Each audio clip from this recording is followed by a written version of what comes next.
Playing the brand new Marvel Spider-Man game. Oh, whoa, 6 different game slots? Okay.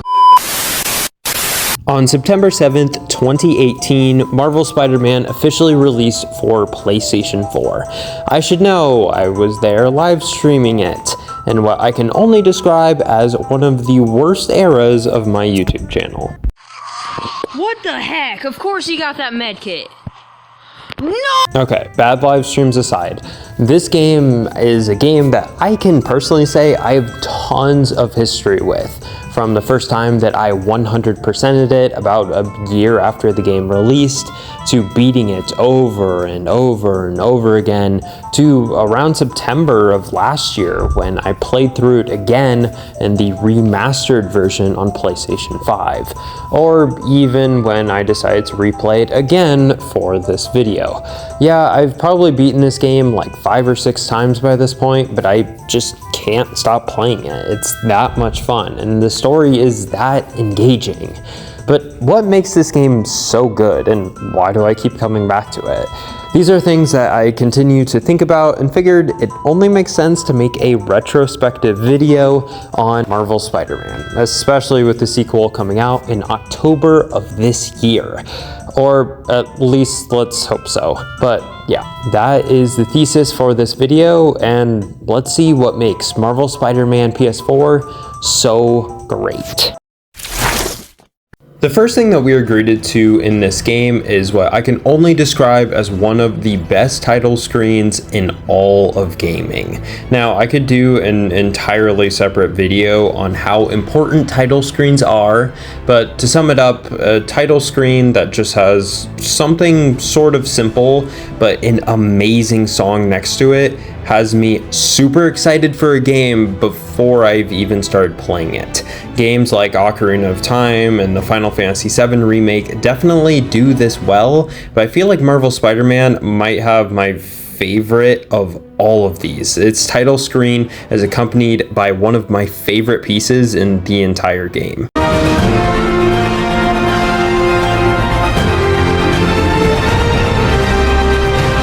And we haven't even pressed start yet, but as soon as we do, we are introduced to Peter Parker in a very short but concise glimpse of his apartment, which we don't get to see for the rest of the game, so it's kind of cool seeing all the newspapers and just a very short explanation of this world that gives you all of the information that you need to know.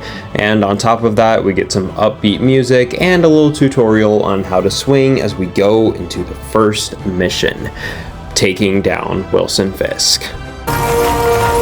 So, should we kiss now? And right off the bat, I have to say that I love the narrative of this game. We're introduced to elements in a very well-paced way, and character by character, without it being too much. Like, we start off being introduced to the police captain and, of course, Spider-Man, and then right after that we get to be introduced to Dr. Octavius and, of course, Peter's work environment. And then right after that we are introduced to Martin Lee and, of course, Aunt May. And nothing feels too quick. All of these happen through phone calls in your initial first mission, and then you get to actually meet these people later on. It's really nice, and it doesn't overwhelm you at all. You just feel like this is part of Peter's life, and it doesn't feel like too much. A lot of the time I've seen a ton of video games, movies, and just stories in general kind of be overwhelmed with too many characters, a lot of which you don't really care that much about. But Spider-Man is different in the fact that you care about all the characters that this game introduces. There's no one other than maybe Screwball, who I would say is annoying, awful, and I don't want to be in the story. It is without question that this game looks amazing, and in terms of presentation, I mean, is there anything that I can critique? This game artistically looks amazing. Its entire world is so beautiful, and I mean, the colors, everything blends together. Frame rate works perfectly. I mean, there's really nothing that I can complain about here. Even 5 years ago, booting up this game for the first time, one of the first things I remarked on was how pretty the game looked. Oh my gosh, guys, the graphics are insane. To me, I also always like the different weather effects, like that one research station that activates like lightning everywhere, which looks sick. The rain in this game looks fantastic, and I love seeing it at each different point in the day, whether it's sunset, midday, or at night. It all looks amazing, and I hope that this continues into the second one. Honestly, I'd be surprised if it doesn't, because PS5 games look amazing, especially if they're made by Sony. The gameplay of Marvel Spider-Man is fluid and feels perfect. I can still remember turning on the remastered version back last year and being a little bit concerned that it would take me a second to remember the controls, but I kid you not, in like less than 2 minutes, I was already doing crazy shit on the enemies. Yeah, that's how easy this game is to just pick up and figure out what to do. And that's not to say that there isn't depth here. You can do so many different things as Spider-Man, whether you want to stick to ground combat, aerial, throw things at enemies, or of course use any of Spider-Man's many gadgets. And all of this is introduced in a healthy way through the skill tree program, which usually I don't really like skill trees in video games, and I also really don't like its implementation in Miles Morales, but in this game I feel like it kind of makes sense and makes everything that you get feel worthwhile, because originally you didn't have it. But in general, I'm fine with the skill tree in this game, but usually I'm not the biggest skill tree fan. But anyway, the gameplay. And boy, this game throws a lot at you. There's so much enemy variety, and this includes all the way into the DLC, where they just keep introducing new enemies with new mechanics that you have to deal with. And I like the fact that you start off against Fisk's crew, which is pretty simple and just kind of replicates your typical thugs. Then we're introduced to the demons, which are in and of themselves more powerful, and of course there's different types of demons, and all around kind of have a different aura to them. And then right after that, we're introduced to the Sable Agents, which are completely different, with jetpack enemies and enemies that have extra armor packs, and just new varieties and new ways that they set up with towers and stuff. And all of the bases are also put in ways to where each of the enemy varieties just feel different. And of course you have the prisoners, which are kind of like a mix of everything in a way, which is kind of cool, but they're probably most similar to like the demons, I think. But yeah, that's all the enemy varieties in the main game. In the DLC, we have the Mania as they keep growing more powerful through Sable gear, which is kind of interesting in its own right. But another thing that I have to bring up when it comes to the gameplay is the boss fights. Now, sometimes the boss fights are just kind of on their own, sometimes they're at the end of a long mission, but they're always awesome. The boss fights in this game are a ton of fun, and I love that each one is different from one another. Well, part of me would kind of like if we got to face some of these bosses individually when it comes to the Sinister Six. I do understand how these combo fights probably made the most sense for development time, but also are still a lot of fun, and there's a big difference in them compared to what we are typically getting with just one-on-one boss fights. But yeah, let's talk about the missions. The missions in this game are layered with tons of depth and story packed right into them. And whether it's having cutscenes in between or kind of going through either sections with Peter walking around, trying to understand what's going on, such as the Halloween mission as an example, and then you could have a stealth section, or after that, having some sort of action sequence. All of this can also happen with the side characters of this game, which some people are not a big fan of whatsoever, but I feel like Miles and Mary Jane aren't actually that bad, and I feel like those levels aren't really designed as poorly as some people think that they are. Honestly, I don't really have a problem with these sections because right after that you get to do cool Spider-Man stuff, so whatever. The last thing that I'll mention about the gameplay is just how much fun both the stealth and the swinging are. The stealth is pretty simplistic in this game, but still is pretty fun in its own right, especially because you can do stealth from all kinds of different areas, and it's especially fun with the different challenges that the game will throw at you as part of the Taskmaster's games. And the swinging, of course, is amazing.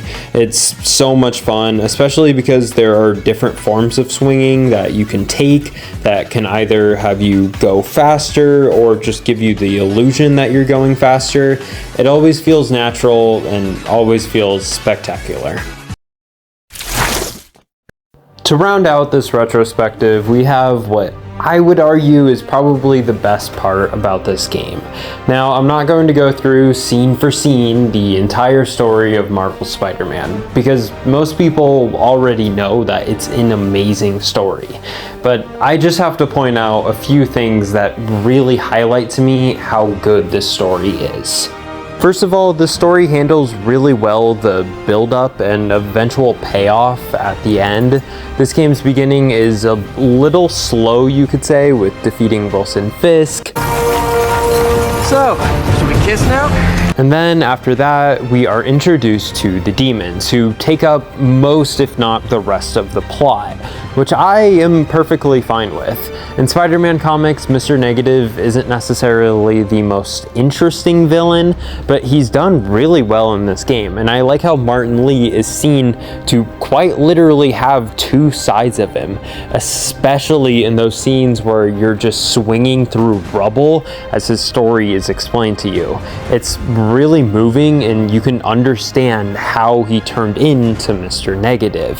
However, just when you think that that's what the rest of the story is going to be about and you put him behind bars, the prison break scene completely turns everything around and is easily one of my favorite parts of the entire game, because that's when Otto Octavius turns on you.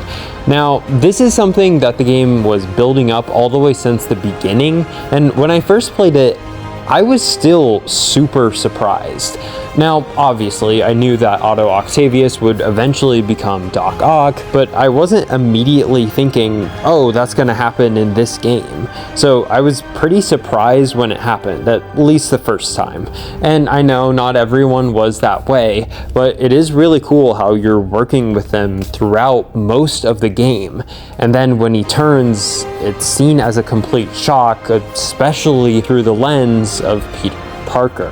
And after that, the rest of the story is devoted to him as the main antagonist, with an amazing final boss battle after defeating everyone from the prison break, and of course, one of the most emotional endings that I have ever played in a video game. Have to do what's best for those beneath us, whether they understand it or not. No, you're wrong! You are everything I wanted to be! You just threw it away! And just in case that wasn't enough for you,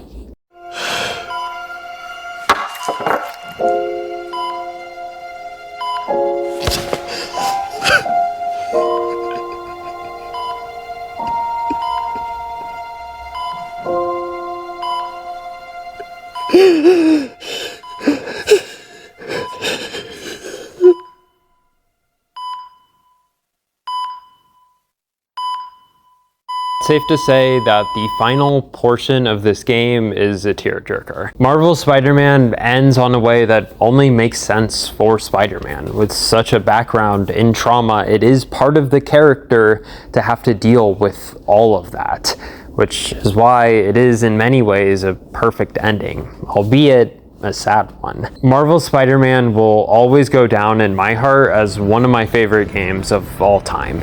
Even when I was a cringe 13-year-old when I first played this game, and rewatching myself playing this game all the way back in 2018 was a complete pain. My goodness, I don't know how anyone was ever able to watch those live streams and keep watching them for more than 5 seconds. 2,500 XP. Level up. Come on, hell for damage. Numbers Nice. blocked though. In general, Marvel Spider-Man is an amazing game, and a game that I'm probably not ever going to stop replaying. I always have so much fun playing this game, and I'm just going to play it over and over and over again just because of how addictive it seems to be. Even when I know what's going to happen in the story, and even if I know all the combat tricks, it's so satisfying just to swing around, attack enemies, and do all of it. And honestly, I cannot wait to do it again in October. So happy 5-year anniversary, Marvel Spider-Man. Here's to you with a perfect score of a 10 out of 10.